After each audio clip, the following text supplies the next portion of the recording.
Mac Godavari పరివాహక ప్రాంతం తెలంగాణలో 4 జిల్లాలతో పాటు మహారాష్ట్ర తూర్పుగోదావరి జిల్లా ఏజెన్సీలో కురుస్తున్న భారీ వర్షాల కారణంగా గోదావరి ఉగ్రరూపం దాల్చింది. నిన్న మొన్నటి వరకు అంతంత మాత్రంగానే ఉన్న నీటి మట్టాలు ఒక్క రోజులోనే అమాంతంగా పెరిగాయి.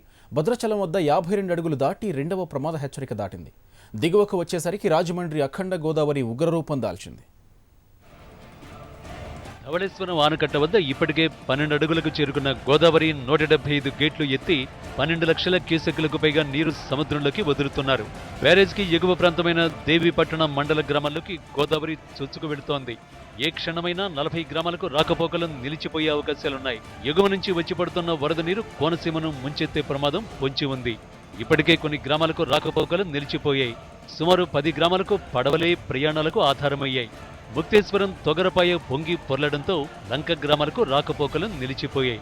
గన్నవరం మండలం చాకలిపాలెం వద్ద పశ్చిమ గోదావరికి వెళ్లే దారిలో కాజువే మునిగిపోవడంతో ప్రయాణాలు నిలుపుదల చేశారు.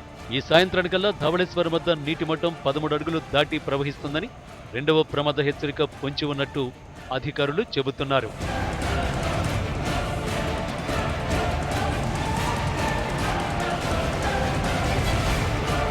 భద్రాచలం వద్ద దిగువకు వస్తున్న వరద ముందుగా తూర్పుగోదావరిలో విలీనమైన ముంపు మండలాలపై పడింది.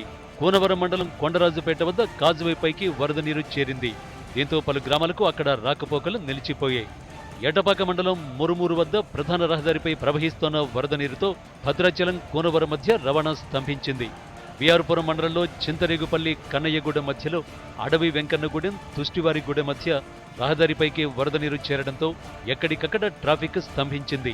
చింతూరు మండల కేంద్రంలోని నది క్రమేపీ పెరగడం మొదలుపెట్టింది. ఇప్పటికే 33 అడుగులకు నీటి మట్టం చేరుకుంది. శబరి నీటి మట్టం పెరగడం మొదలైంది. శబరికి అనుసంధానంగా ఉన్న సోకిలేరు, కుయ్యగురు, చీకటి, అత్తాకోడళ్లు, చంద్రవంక వాగులు, వంకలు పొంగి పొర్లుతున్నాయి. ఇవన్నీ రహదారులపై ప్రవహించడంతో చింతూరు, విఆర్పురం మధ్య రాకపోకలు నిలిచిపోయాయి. దేవీపట్నం మండలంలో వరద ఉధృతి మరింత పెరిగింది. ఇప్పటికే సుమారు 20 గ్రామాలు జల దిగ్బంధంలోకి వెళ్లాయి. మరో 20 గ్రామాలు ముంపు ప్రమాదాన్ని ఎదుర్కోవచ్చని భావించి అధికారులు ఆయా గ్రామాల్లో ప్రజలను సురక్షిత ప్రాంతాలకు తరలిస్తున్నారు.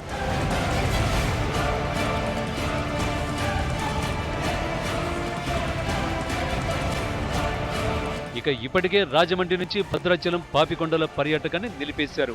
ఉగ్రంగా ప్రవహిస్తున్న గోదావరి పాయిల్లో నాటు పడవలకు అనుమతి నిరాకరిస్తున్నారు. లాంచీలు, బోట్లు సన్నద్ధం చేశారు. ఇదే ప్రాంతానికి చెందిన హోంమంత్రి చినరాజప్ప ప్రజలు అప్రమత్తంగా ఉండాలని, అధికార యంత్రాంగం అన్ని సహాయక చర్యలకు సన్నద్ధంగా ఉండాలని ఆదేశించారు. ఎటువంటి పరిస్థితినైనా ఎదుర్కొనేందుకు ప్రభుత్వం సిద్ధంగా ఉందని ఆయన అన్నారు.